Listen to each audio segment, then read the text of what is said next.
Buenas noches y bienvenidos por primera vez a mi cocina del terror.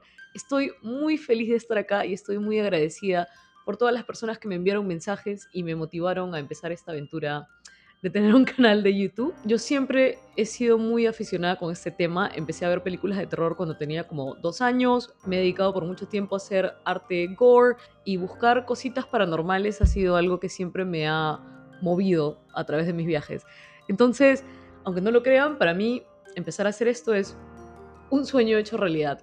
Por supuesto que hoy vamos a hablar de lo que más me han pedido, es el Trans-Allegheny Lunatic Asylum, que se traduce al Asilo de Lunáticos de Trans-Allegheny. La historia de este lugar no solamente de los fantasmas, sino también del edificio y cómo empezó a decaer todo es realmente fascinante y es horripilante. Así que sin más, por favor, apaguen todas las luces, pónganse cómodos, agarren algo rico de comer y empecemos a disfrutar de este video.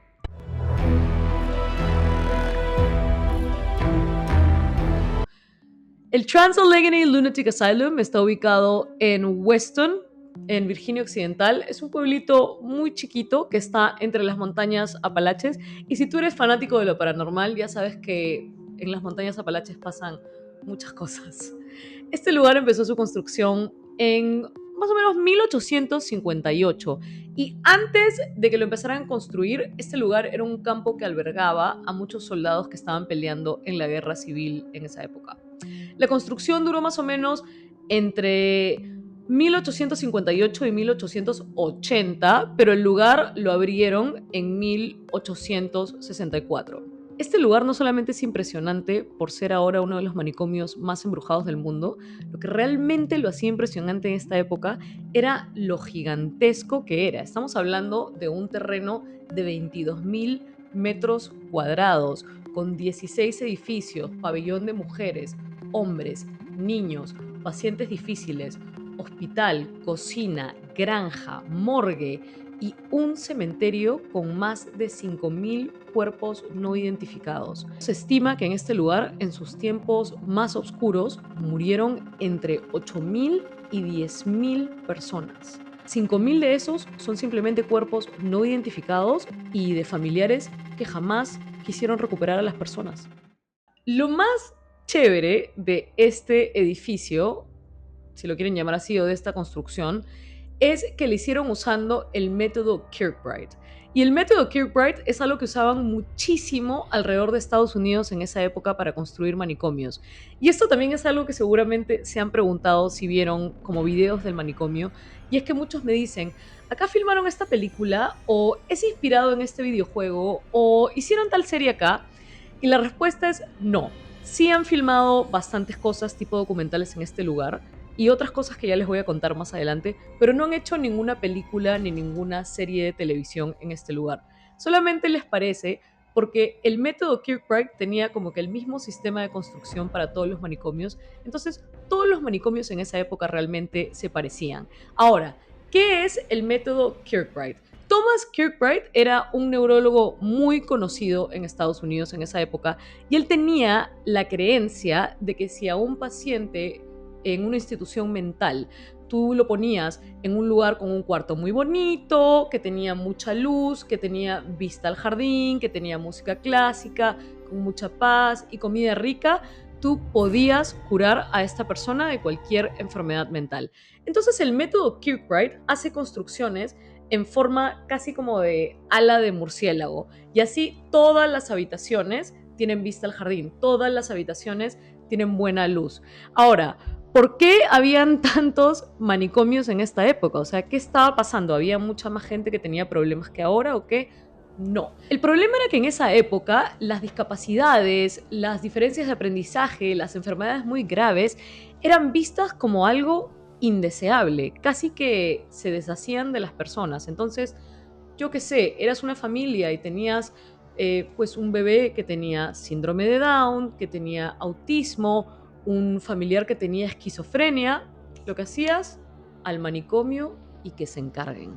Entonces, en esa época había mucha demanda de construcción de manicomios. Lo que quizás hace diferente este manicomio del resto de manicomios en Estados Unidos es que las intenciones acá eran bastante buenas. Cuando construyeron este manicomio, la idea era solamente albergar 250 personas, encargarse de sanar y devolver a las personas a la sociedad. Y por un tiempo yo creo que fue así. De hecho, hay documentación que dice que este manicomio tenía una calidad de vida espectacular. Pacientes reportan que han tenido las navidades y las cenas de acción de gracias más bonitas, obras de teatro, bailes, música, mucho amor, buena comida. Pero bueno, ¿qué pasó en este lugar? ¿Por qué lo cerraron? ¿Cómo fue de convertirse básicamente en el Disney de los manicomios a una casa de horrores y actualmente uno de los lugares más embrujados en todo Estados Unidos y el mundo? Muy simple, bebés. El método Kirkbride no funcionaba. El método Kirkbride tenía muy buenas intenciones y yo creo que estaba muy bien lo que hacían. Un paciente merece ser tratado con respeto, con dignidad, vivir en un sitio bonito, tener tranquilidad, paz y ser tratado de esa forma.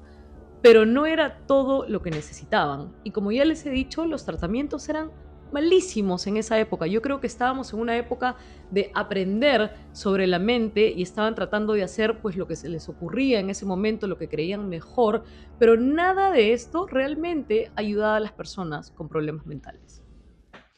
Por lo tanto, los pacientes no se iban, no se curaban, los familiares no regresaban por ellos y la gente simplemente seguía tirando a sus familiares en este lugar. Se seguía llenando y llenando y llenando y llenando y llegó un momento en el que de 250 personas tenían 2.500 personas viviendo en este hospital. La gente dormía en los pasillos, tenían a las personas en jaulas, amarradas, sedadas, cuartos para una persona con 4 personas viviendo, hombres mezclados con mujeres, niños mezclados con pacientes violentos. Este lugar se volvió realmente una casa de horrores. El tener menos enfermeros, menos doctores y menos ayuda, esas ganas de cambiar el mundo, de ayudar y de curar con amor se empezaron a convertir en crueldad. La gente estaba perdiendo el control. Y este lugar se volvió realmente una casa de horrores. Imagínense realmente cómo debe haber sido este lugar, lleno de jaulas, camisas de fuerza, aislamiento forzado, gente sedada, condiciones de higiene terribles, abusos de todo tipo, maltratos de todo tipo, peleas, asesinatos, suicidios. Ahora, exactamente qué tipo de pacientes estaban internados en este lugar. Yo les voy a leer una lista, porque no me acuerdo de todos, pero podían ser cosas desde depresión, autismo, esquizofrenia, ansiedad, epilepsia, alcoholismo, discapacidad intelectual, mujeres consideradas rebeldes, si eres una mujer que simplemente decidió que no quería cocinar más, que no quería lavar los platos, o si eras una mujer con depresión postparto, si eres una persona homosexual, si eras una persona que tenía una opinión política diferente a tus familiares. Y yo creo que la peor causa, si eras un niño que querían dejar huérfano o si eras una mujer, esposa de un hombre que se quería divorciar. Así es, los manicomios casi que se volvieron un basurero social de todo lo que la sociedad no quería en esos momentos. ¿Qué tipo de tratamientos se hacían a los pacientes en un manicomio en esa época? Tenías todos los colores del arco iris. Podían tratarte con una hidroterapia, que por ejemplo es meterte en una bañera con agua durante muchas horas o muchos días. Si eras un paciente muy difícil, te ponían en agua caliente para quitarte toda la energía. Y si eras un paciente que necesitaba espabilar, te ponían en agua muy fría para darte más energía. Otros tratamientos que tenían era drenarte sangre, que era que te cortaban un pedacito y te quitaban un hilito de sangre. ¿Y por qué te quitaban sangre? Porque ellos creían que podían drenar lo que sea que estuviera mal contigo. También tenían terapias de shock, terapias de insulina para controlar a los pacientes difíciles, que es que te ponían en un coma diabético para ponerte a dormir. Las más controversiales, que era mezclar alcohol, que es que mezclaban brandy con cloroformo, por ejemplo, para dormirte, o brandy con otras cosas, dependiendo el tratamiento que tenías. Otra que me pareció muy loca era la terapia de cigarros. Ponían a los pacientes a fumar desde que comenzaba el día hasta que se tenían que ir a dormir, porque creían que fumar cigarros los mantenía ocupados, los mantenía esperando algo y los controlaba de ser tan violentos. Lo que yo creo que hacía era que quizás creaban una adicción súper fuerte a la nicotina en estos pacientes, entonces, claro, todo lo que querían era fumarse su cigarrito cada hora y media, que era el aproximado de tiempo entre cada cigarro. Tenían salas de fumadores designadas en todos los edificios y a cierta hora llamaban a todos los pacientes, se dirigían por grupos a fumar en las habitaciones y luego los regresaban al confinamiento. Por último, tenemos la terapia más controversial y más común en esa época en los hospitales mentales, las lobotomías. Para los que no saben qué es una lobotomía, te metían un palito por el ojo, te movían el cerebro así, te rompían todo y te dejaban básicamente más tranquilo. Este era casi como un último recurso para los pacientes más difíciles, los pacientes que no respondían a ninguna terapia. Y las lobotomías cobraron muchísimas vidas. No solamente funcionaban pésimo, sino también mataban a la gente. La paciente más famosa de una lobotomía es la hermana de JF Kennedy, que la dejaron como un coliflor. En este hospital se realizaron más de 800 lobotomías, todas realizadas por el doctor Walter Freeman, que era un doctor muy famoso, padre de las lobotomías en Estados Unidos, que casi que tenía como una clínica ambulante porque iba viajando de hospital mental en hospital mental ofreciendo las lobotomías como la alternativa para curar a sus pacientes.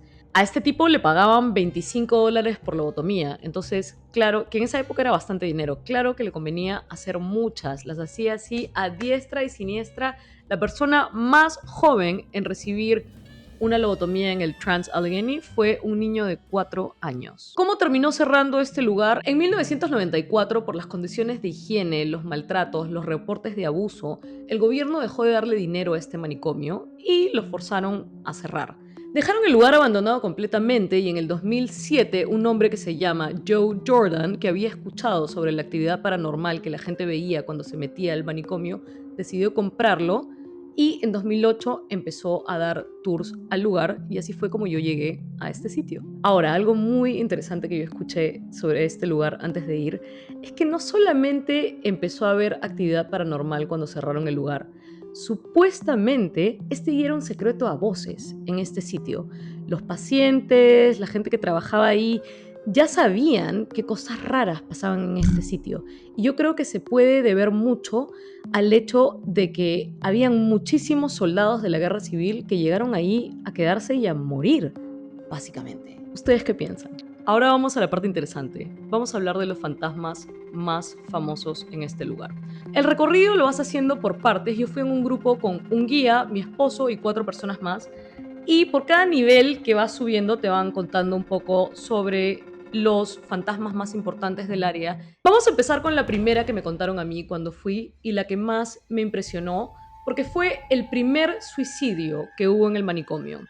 Esta es una historia que me movió mucho porque fue una mujer que realmente no tenía ningún tipo de problema. Su esposo la abandonó ahí diciendo que estaba loca y ella solamente vivió en el Trans-Allegheny por 16 horas porque se quitó la vida colgándose de los barrotes de una ventana. En esas 16 horas, su esposo se divorció de ella, luego regresó con su amante embarazada, se casó con su amante y luego regresó una vez más para declarar a su esposa clínicamente loca para asegurarse de que nunca más tuviera que regresar por ella. Esta fantasma, no sé su nombre, pero es muy conocida por molestarse con las parejas que son felices. Dicen que no le gusta ver parejas felices, no le gustan las chicas enamoradas y odia a los hombres. Usualmente le encanta hacer contacto con chicas solteras que están viviendo así su best life, divirtiéndose. Básicamente las chicas que no tienen intenciones de estar en pareja y que quieren estar solteras, le encanta. Sentí bastante paz caminando el pasillo de las mujeres. Yo pensé que iba a estar mucho más nerviosa, pero el primer nivel que visitamos fue súper bonito, se sentía bastante paz. Bueno, la siguiente persona de la que vamos a hablar es una historia muy, muy chévere. Es una enfermera que se llamaba Elizabeth. Su historia en sí no es chévere, pero lo que sí es la prueba de ella en un video. Bueno, Resulta que Elizabeth estaba de guardia una noche y unos pacientes agresivos la desaparecieron. Nadie la pudo encontrar nunca más, no se supo qué pasó con ella, hasta que después de 2 meses encontraron su cuerpo en estado de putrefacción abajo de una escalera sin uso. Y lo que más me llama la atención de esta historia es, imagínense las condiciones en las que ya estaba este hospital para que entre pacientes puedan desaparecer una enfermera. O sea, claramente esta mujer estaba en un pabellón haciendo guardia completamente sola, con gente con la que no debía estar. O sea, eso te dice mucho de la falta de gente que trabajaba en ese lugar y también de la falta de higiene que tenían, porque imagínense no poder oler un cuerpo en descomposición durante 2 meses. O sea, imagínense el olor de este lugar para no tener idea y la falta de interés. O sea, es como si ya se hubieran rendido en este lugar con todo, como que mantenían el lugar, pero ya no importaba nada. Yo creo que una de las más tristes y más impactantes, porque te la cuentan dentro de su habitación, tú pasas un pabellón de los pacientes más peligrosos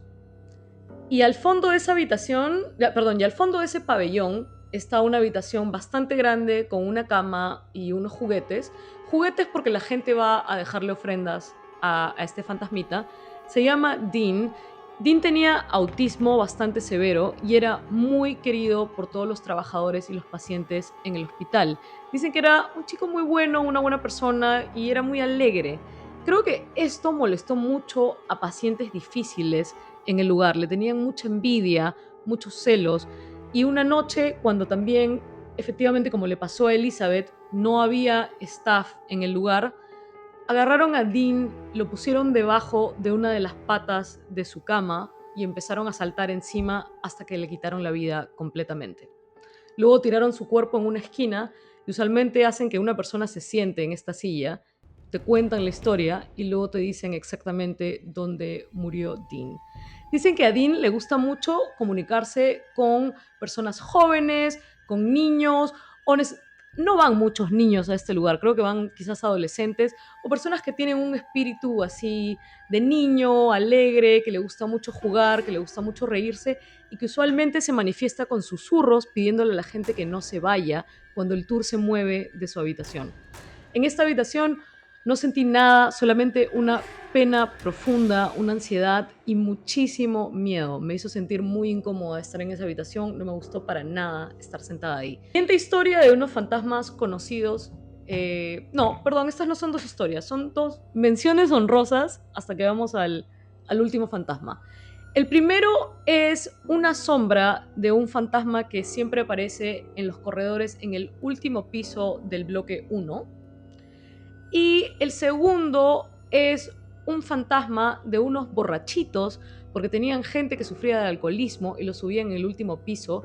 Y estos fantasmas aparentemente son muy conocidos por pedirle regalos a la gente, pedirles cartas, boletos de lotería, alcohol y hasta que eso me da mucha risa. Y parece que siguen ahí para divertirse. La gente usualmente les lleva ofrendas para comunicarse con ellos. Es algo que es muy común en este manicomio, que la gente lleve regalitos a cambio de tener una respuesta o poder hacer contacto con alguno de los entes aquí. Es muy común también que digan que en el pabellón de los hombres, si eres una chica soltera y guapa, que te den palmaditas en las nachas, que te quieran agarrar la ropa, que te agarren el pelo o que te susurren cosas cochinas al oído. El último fantasma y la más conocida en este manicomio es Lily. Y si hacen su pequeña investigación sobre este lugar, seguramente van a escuchar muchísimo sobre ella. La historia de Lily es confusa. Hay varias teorías. Algunos dicen que era hija de una enfermera, otros dicen que era hija de una paciente. Si yo me tuviera que ir por alguna de las historias, 100% escogería esta. Y era que Lily era hija de una mujer que se llamaba Gladys. Gladys fue abusada por soldados durante la guerra civil y fue al manicomio a buscar refugio. Murió mientras daba a luz y Lily se quedó viviendo ahí al cuidado de las enfermeras y los doctores. Este fue el único lugar que conoció como su casa y ella a los 9 años murió de neumonía. El cuarto de Lily también está lleno de juguetes Y es muy conocido porque en los tours paranormales que hacen en la noche, en las investigaciones de 8 horas, Lily juega a la pelota con muchas personas. Hay bastantes videos de esto en los que le ponen una pelota. ¡Ay! Mi pajarito. Le ponen una pelota, le preguntan que la mueva y la pelota se empieza a mover y se regresa. Yo no vi nada de esto. De hecho, si ustedes vieron mi video en TikTok, hay un video de una pelota moviéndose, pero 100% yo no les puedo decir si esta pelota realmente se movió por un fantasma o por una pequeña corriente de aire. Habían personas también moviendo las pelotas en el lugar, entonces no sé si este ha sido el último cuando algo se ha movido, pero sí he visto videos de gente comunicándose con Lily y las pelotas sí se mueven en el momento. Igual con esto no estoy diciendo que mi video de la pelota no sea real, solamente me gustaría que este canal tenga mucha transparencia y hablarles de las cosas que yo creo que 100% están pasando o que no me puedo explicar, y también de las cosas que yo creo que tienen una explicación fácil. Para terminar esta investigación les quiero contar un poco sobre lo que yo personalmente viví al visitar este lugar. Yo realmente no sentí nada muy intenso, a mí nadie me agarró, nadie me jaló nada, nadie me habló al oído. Quizás una vez escuché una voz que no puedo explicar, y una vez escuché una voz que sí puedo explicar, que mi esposo me dijo, mira, ha sido esto. En algunos lugares la energía se sentía un poco más densa y en algunos sitios sin explicación, sitios que no necesariamente me tenían que dar miedo o que estaba pasando nada, yo me sentía un poco más nerviosa, sin explicarlo. Solamente me pasó una cosa mientras estuve ahí, que sí me pasó de vueltas, y es que estábamos en el pabellón donde estaban las personas en aislamiento, que eran lugares donde tenían a personas amarradas así a manos y pies durante días y hasta meses, gente que iba al baño en su lugar, gente que estaba casi sin agua, sin comida, completamente sola en oscuridad, gente que era muy violenta, además los ponían ahí porque eran las personas más difíciles, asesinos, gente que había atacado a otros pacientes. Bueno, estaba todo bien y de pronto empecé a sentir este olor a amonia, a pis, a orina, fuertísimo, fuertísimo, fuertísimo. Pero parece que yo era la única que estaba como así, como oliendo algo. Bueno, luego se lo comenté a mi esposo y él me dijo, espera, yo también sentí un olor horrible, pero no ese, y yo lo sentí durante todo el tiempo que estuve ahí. Y sentí un olor a popó, a excremento, súper, súper fuerte. Lo raro es que nosotros hemos estado parados pues uno al lado del otro todo el tiempo. Para mí fue un olor que no estaba, de pronto ¡pum! Apareció, de pronto ¡pum! Se fue. Y para mi esposo todo el rato. Eso me parece súper raro. Y también en otra habitación yo sentí un olor súper fuerte a talco, como a talco de bebé, talco de niño. Esas son las únicas cosas que yo les puedo decir que en el momento sentí. Sí. Después de salir del manicomio, yo creo que estaba más afectada. Creo que en el momento estaba tan como impresionada de lo que estaba viendo y lo que estaba viviendo, y también tienes el miedito y estás en ese momento solo pensando en hacer todo el contenido que puedas y prestar atención y disfrutarlo, que creo que todo el shock no me dejaba sentir completamente.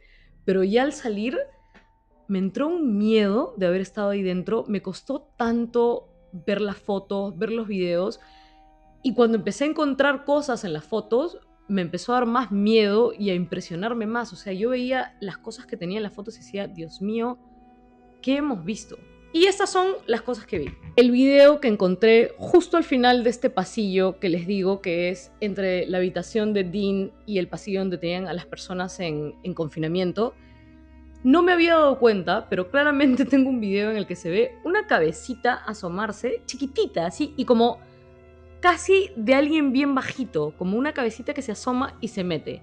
Eso yo lo vi cuando estaba editando un TikTok y me quedé idiota. O sea, realmente lo he visto 1000 veces, lo he parado, he estado tratando de ver si se ve ropa, y es solamente la forma de una cabeza y como un brazo, o bueno, se los pongo ahí. Tengo varias fotos donde he visto cosas, pero yo solamente les voy a poner las dos que yo realmente no puedo explicar. La número uno es esta cara que aparece en esta ventana, se las pongo ahí. Es claramente la cara de una persona, se puede identificar bien el pelo, la frente, los ojos, la nariz, la boca, y yo tomé varias fotos de ese lugar. esa cara solo aparece en una foto. Eso es algo que yo no lo puedo explicar. Le doy los 3000 zooms a la foto, la he visto 1000 veces y para mí yo capté algo en cámara ahí. La siguiente cosa rarísima que me pasó, y esto quizás lo vieron en TikTok ya, es que yo le hice una broma a mi esposo. Le dije, ¿te imaginas que como en las películas de terror, cuando salgamos de acá se nos borre todo el contenido o esté todo rayado? Y efectivamente me pasó. Eh, bueno, se los voy a poner en una foto acá. Me aparecieron varias fotos en negro y me apareció un audio. Y cuando yo escuché este audio también me quedé como, ¿qué? Sobre todo, no solamente por las respiraciones, sino por el ruido del...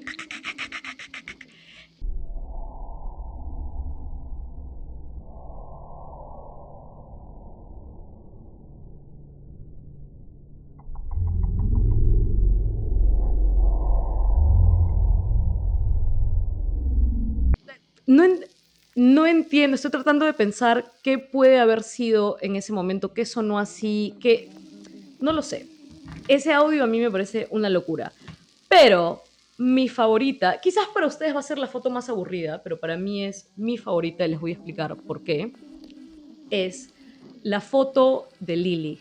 Yo tomé, bueno, no yo, mi esposo tomó una foto afuera de la habitación de Lily y yo realmente en esta foto veo una niña, pero lo que me sorprende más es que no solamente veo una niña, yo veo muchas caras en esta foto, caras completas, caras a la mitad, caras una encima de otra. Yo la teoría que tengo después de esta, yo diría mi primera investigación oficial, es quizás los fantasmas son energía acumulada, quizás son recuerdos, quizás son cúmulos de energía, quizás en algunas áreas se acumula más que en otras y por eso se ve como no solamente una cara, pero se ven varias, porque es como un recuerdo, quizás ni siquiera son conscientes de que están ahí, quizás solamente están como vagando, quizás es algo intermitente, quizás a veces están, a veces no, no lo sé, ¿quién soy yo para decir que los fantasmas existen o no? Pero realmente disfruto mucho conocer este mundo, aprender, ver si realmente hay algo más allá. Antes de terminar esta investigación, los voy a dejar con lo que yo creo es la prueba más increíble de un fantasma en este lugar. No es mía, pero es de una banda local que filmó un video de música ahí. Y en una ventana en la parte de atrás claramente se ve a la enfermera Elizabeth. Se ve como que casi que aparece y si tú detienes el video se ve su cara súper, súper clara. Y a mí me parece una locura. Algo que yo noté es que en varias de mis fotos yo he notado caras o formas que se parecen a lo que salió en este video. Y eso me hace pensar, quizás cuando los fantasmas aparecen en fotos, aparecen así, como una energía, como una sombra, como un humo, como un recuerdo, no lo sé. Bueno amigos, eso es todo por hoy. Espero que hayan disfrutado de este video. Si tienen alguna pregunta, alguna sugerencia, si quieren que hable de algo, por favor, escríbanme en los comentarios. Los invito a seguirme en mis redes. Yo soy Blood Baby y me despido de mi cocina del terror. ¡Chao!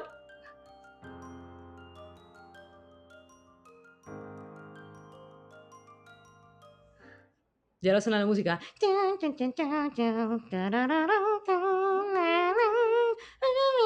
¿Cómo? Cuando estoy como distraída.